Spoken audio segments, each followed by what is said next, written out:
Hello everyone, welcome to the Xoro company email configuration tutorial. We're going to cover in this quick tutorial how to set up your company email within Xoro 1.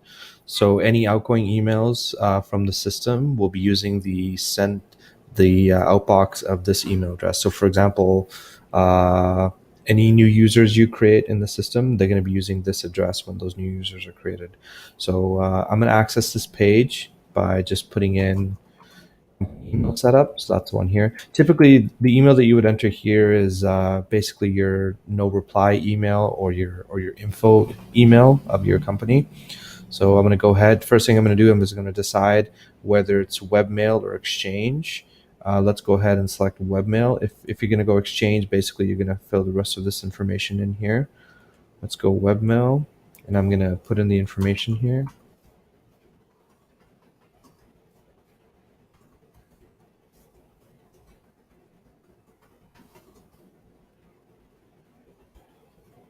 Typically, if you have a Gmail backend for your email, your port number is going to be 587. This is going to be your SMTP email, and you're going to enable SSL.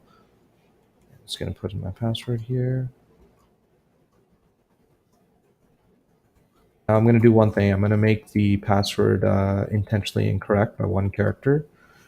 And I'm just going to hit save, click OK. And now I'm going to try to validate this email. So it's going to tell me that basically it didn't recognize the email, and so these settings are incorrect. So I'm going to go ahead and correct the password. I'm going to save this, and now I'm going to try validating the email, and it should go through.